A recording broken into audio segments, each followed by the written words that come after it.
What's up, my fellow Patagonians? It's your boy Mario Fama, FTF. Let's talk about Dominicans being able to go to Panama. As of June 30th, they're able to go into Panama visa-free. They get like visa on arrival. They just have to have like $500 solvency and to show where they're going to be staying and to have their return ticket or an onward ticket purchased. Now, with that being said, before they needed a visa. I heard back in the days they didn't, but as far as I've known when I've been here, they needed a visa. You used to have to go to the embassy, the Panamanian embassy in Santo Domingo, apply, have your flight, have your lodgings paid for. And a lot of times, like my ex got denied coming over there to see me. They didn't give it to her. They took a while. You have to extend things. It was a pain in the butt from what I heard. Some people said they got it easy, but most people said it was a pain. Now, with that being said, now they're able to go into Panama. And I've been reading the reviews. I've been reading a lot of stuff online, the comments. I always love reading the comments. Some people are really excited to go. Some of them automatically were like talking shit about Panama because they've never left their body over here, so they don't know. But what this does is it's going to give people the opportunity here to go there on vacation, maybe investigate some business or some stuff, or things that they want to import or bring back, do some shopping for the family, because from here going to Panama is like the way people go into Miami to the outlets. Panama has tons of outlets, great prices on everything, food is lower, they have their gastronomia scene is really, really nice there, and they're going to be able to go back and forth. So those of you guys that have a Dominican partner, now you don't have to just go to Colombia, you can go with this person to Panama. Now, one thing that I will tell people is if you're a Dominican or if you're going with a Dominican to Panama, make sure when you guys go out, you carry your passport with you. Reason being, immigration is out everywhere there. People don't understand. They say, well, if they can come into visa-free into our country, why can't we go visa-free into their country? But as they couldn't before. Well, because it's not a lateral migration. Panama is on the dollar. I don't know if people know that. They have a Balboa, but it's a token currency. They only have it in like a dime looking, looks like a 10 peso from here.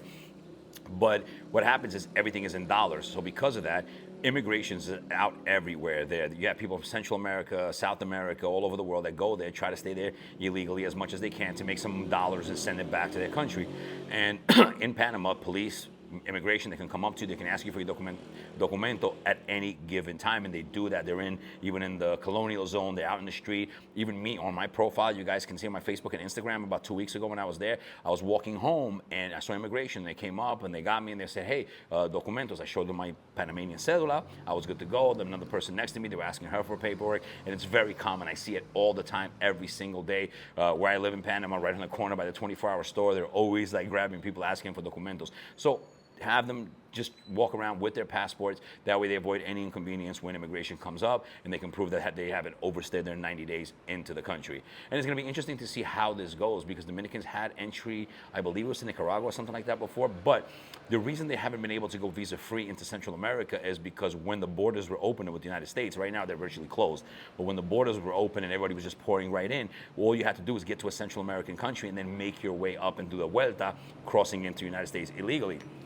The reason they can go into Colombia because it's on the bottom of the Darien. The Darien is the most, like one of the most treacherous jungles in the world. People die all the time trying to cross it. They do it, and there is an influx of immigrants from there, illegals coming in, and the immigration in Panama is very vigilant. Throughout the entire Panama, there are random immigration checkpoints everywhere, and I'll tell you, I've even, I think, published some of it. They don't care if you're North American, if you're European, or for wherever. If you're overstayed, you're not supposed to be there, you got to pay the fine, or they get you deported, and you get a ban for X amount of years from coming into the country. So they take it very seriously because, again, it's a dollarized country and people will do anything they can to go in there and try to make a couple of dollars and send it back home. But with all that said, it's going to be interesting to see how they play out.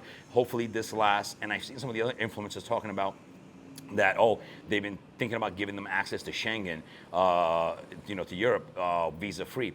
Here's the issue. I think, my opinion, number one, Europe is going the other way around right now with immigration and everything. They have a lot of problems that they need to resolve in Europe. So the last thing they want to do is have a non-lateral immigration. And also, there was an article that came out from the government, from the European Union, I forgot who it was, that said that basically the Dominican Republic has a lot of problems. They halted the applications because of all the fraudulent applications for people to go into Schengen. So I don't think those two things are going to help them to get into into Europe without a visa. Usually a country has to have a record of not having people illegally overstay in that country. Again, that goes back to Panama. Panama right now, they applied for visa-free entry into the United States, they might have a very good chance of getting it because Panamanians have it pretty good there. They don't really leave the country.